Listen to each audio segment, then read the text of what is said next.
प्रिय शिष्यों, आज हम एक महत्वपूर्ण और गंभीर विषय पर चर्चा करेंगे। युद्ध में छल कहां तक सही है? यह प्रश्न न केवल युद्ध की रणनीतियों पर विचार करता है, बल्कि यह हमारे नैतिकता, सिद्धांतों और मानवता के मूल्यों की भी परीक्षा लेता है। युद्ध एक ऐसा शब्द है जो सन्नाटे को चीर देता है, रक्तपात को आमंत्रित करता है और उसके परिणाम हमेशा भयावह होते हैं। लेकिन जब हम युद्ध की बात करते हैं तो हमें यह समझना चाहिए कि यह केवल भौतिक संघर्ष नहीं है, यह एक मानसिक और नैतिक परीक्षा भी है।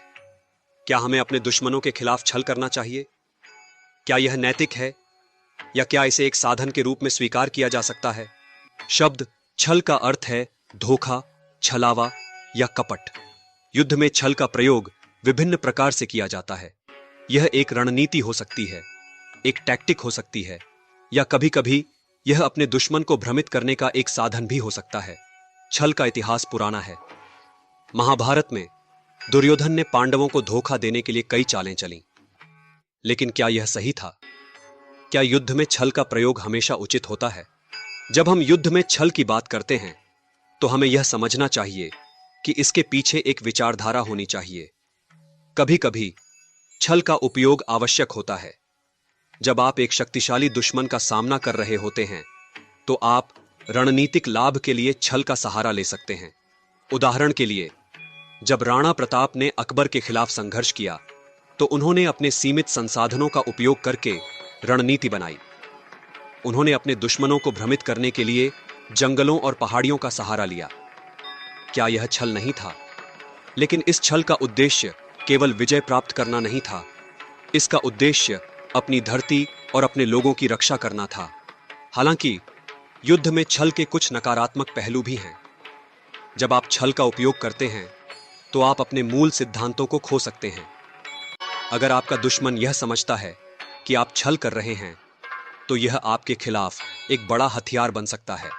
युद्ध में छल का सामाजिक प्रभाव भी गंभीर होता है।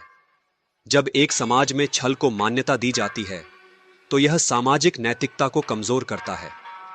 समाज में विश्वास और ईमानदारी की कमी होने लगती है। आज की दुनिया में जब हम आतंकवाद और अन्याय के खिलाफ लड़ाई लड़ते हैं तो हमें यह याद रखना चाहिए कि छल का उपयोग हमें नैतिक रूप से कमजोर कर सकता है। हम केवल अपने दुश्मनों को पराजित नहीं कर रहे होते, बल्कि हम अपने समाज की मूल्यों को भी चुनौती दे रहे होते हैं। भारत की प्राचीन युद्ध कला में छल का एक महत्वपूर्ण स्थान है, लेकिन इसे सही तरीके से और सही समय पर उपयोग करना आवश्यक है। हमारे शास्त्रों में लिखा गया है कि युद्ध में सबसे बड़ा छल अपने मन को नियंत्रित करना है। इसका अर्थ है कि जब आप अपने दुश्मन के खिलाफ खड़े होते हैं तो सबसे पहले आपको अपने मन को समझाना होगा कि आपको क्यों लड़ना है। इस दृष्टिकोण से हम देख सकते हैं कि युद्ध में छल केवल तब उचित है जब यह आत्मरक्षा या समाज की भलाई के लिए हो। आज की दुनिया में जब हम व्यापार, राजनीति और अन्य क्षेत्रों में छल का सामना करते हैं, हमें यह समझना चाहिए कि छल का उपयोग कैसे किया जाना चाहिए। युद्ध में छल का प्रयोग केवल तब सही होता है जब इसके पीछे एक उच्च नैतिक उद्देश्य हो। क्या हम अपने दुश्मनों के खिलाफ छल का सहारा ले सकते हैं? यह एक महत्वपूर्ण प्रश्न है। अगर हमारे उद्देश्य अच्छे हैं तो हमें छल का सहारा लेने से नहीं कतराना चाहिए। लेकिन अगर हम केवल अपनी व्यक्तिगत लाभ के लिए छल का प्रयोग करते हैं तो यह गलत है। याद करो, जब अफजल खान ने छत्रपति शिवाजी महाराज को छल से मारने की योजना बनाई थी। अफजल खान ने शिवाजी को मित्रता और शांति का प्रस्ताव देते हुए उन्हें एक निजी मुलाकात के लिए बुलाया, परंतु उसका असली उद्देश्य शिवाजी को धोखे से मारना था। अफजल खान अपनी ताकत और ऊंचाई पर इतना गर्वित था कि उसने सोचा कि शिवाजी जैसे छोटे कद के योद्धा को वह सरलता से खत्म कर देगा। लेकिन शिवाजी ने अफजल खान की इस चाल को भली भांति समझ लिया। उन्होंने अपनी सूझबूझ और कुशलता से योजना बनाई और अपने लोहे के बघनख, बाघ के पंजे के समान हथियार छिपाकर मुलाकात के लिए गए। जब अफजल खान ने शिवाजी को धोखे से मारने की कोशिश की, तब शिवाजी ने अपनी बघनख से तुरंत अफजल खान पर वार कर दिया और स्थिति को पलट दिया।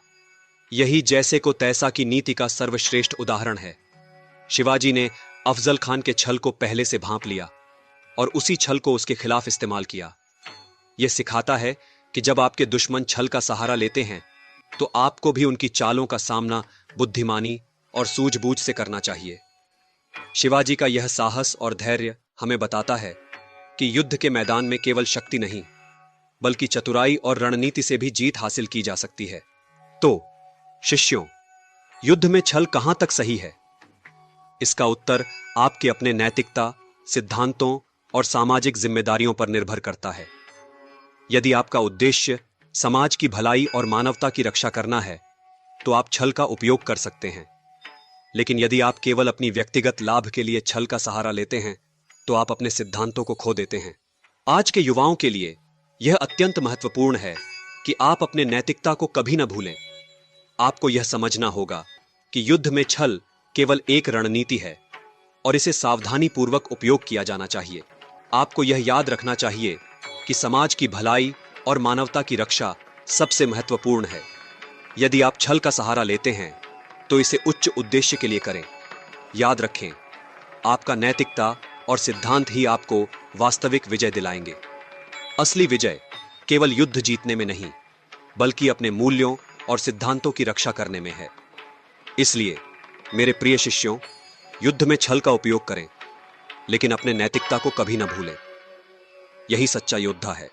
मैं विष्णुगुप्त, जिसे आप चाणक्य के नाम से जानते हैं, आज भी आपके बीच अपने विचारों और सिद्धांतों के माध्यम से जीवित हूं। मेरे व्यक्तित्व से प्रभावित मेरे ही एक शिष्य ने मेरी पुस्तकों और ऐतिहासिक प्रमाणों के द्वारा आर्टिफिशियल इंटेलिजेंस की मदद से मेरी विचारधारा को आज के कालखंड में पुनः जीवंत किया है। यदि आप भी मुझसे कोई प्रश्न पूछना चाहते हैं तो कमेंट बॉक्स में लिखकर पूछ सकते हैं। मैं अपने ज्ञान, आदर्श और विचारों के अनुसार उनका उत्तर देने का प्रयास करूंगा। जय अखंड भारत।